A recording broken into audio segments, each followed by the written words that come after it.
অবশেষে টিকতে না পেরে এক প্রকার বাধ্য হয়ে আমাকে যেতেই হলো। আর বড় কন্যার ছিল এক্সাম।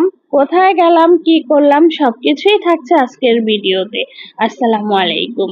আমি খাদিজা আক্তার শাওন, বলছি ঢাকা থেকে।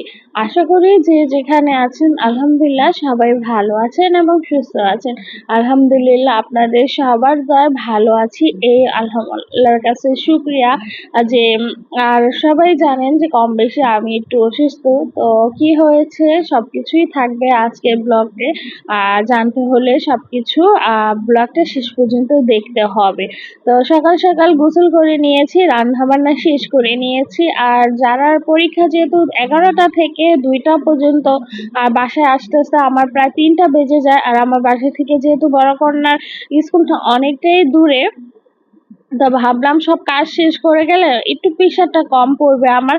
তো সকালের দিকে উঠেই সব কাজ শেষ করেছি, টুকিটাকি রান্না আবার হয়েছে ছিল, সব মিলিয়ে মিশিয়ে সবকিছুই করেছি। আর এই যে এদিকে যারাকে ডাক দিয়েছি, ওর তো ঘুমই ভাঙছে না।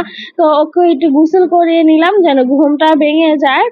আর এই যে মাশাআল্লাহ, কিন্তু সবাই বলবেন আমার ছোট কন্যা এবং বড় কন্যাটার জন্য। আর এখন নাস্তা করে নিচ্ছে, আপনাদের ভাইয়াও পাশাপাশি মানে সজাগই ছিল। উঠেছে যেহেতু বড় কন্যার এক্সাম প্রথম দিন। আর আমরা কিন্তু মোটামুটি সবাই রেডি হয়ে গিয়েছি। আর আজকে নাস্তা পাউরুটি করেছিলাম, কারণ গতকাল রাতে এত বেশি অসুস্থ ছিলাম যার কারণে আমি নাস্তা তৈরি করতে পারি নাই। আর রাতে পাউরুটি আনছি। আর এখন যাচ্ছি। আর বলি কি হয়েছে, বেশ কিছুদিন ধরে আমার পেটের ডান পাশটা ব্যথা। তো এই জন্য একটু ডাক্তারের কাছে যাব। তো এই ব্যথাটা প্রায় আমার অনেক দিন আগে থেকে, তো মাঝে কিছু টেস্ট করে মেডিসিন নিয়েছিলাম। আর চেক আপ করা হয় নাই। আসলে হয় কি, ঘরের মহিলারাই হচ্ছে বড় অলস। মানে আলসামি করে আর যাবো যাবো করে আর যাওয়া হয় না। আর আজকে টিকতে না পেরে এখন অবশেষে বাধ্য হলাম আপনাদের ভাইয়ার বকা খেয়ে। আর এই যে এখন বসে আছি, আর একা একা তো এত, আর এখন গেলে যেহেতু আমাকে টেস্ট দিবে অনেকটা সময় আমার বসে থাকতে হয়। একা একা বসে থাকাটা আমার জন্য খুব কষ্টকর এবং জায়গার জন্য কষ্টকর।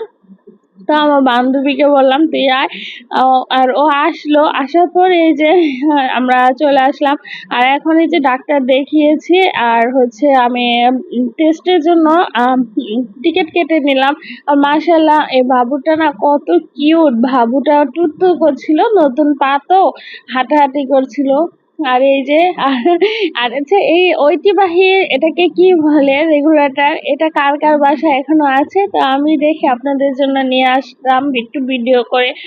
আর অবশেষে স্কুলও ছুটি হলো, আবার আমাকে যেতে হবে কারণ আমার টেস্টের রিপোর্ট এখনো দেয় নাই। এখন হসপিটাল থেকে বাসায় যাব টেস্টের রিপোর্টটা নিয়ে।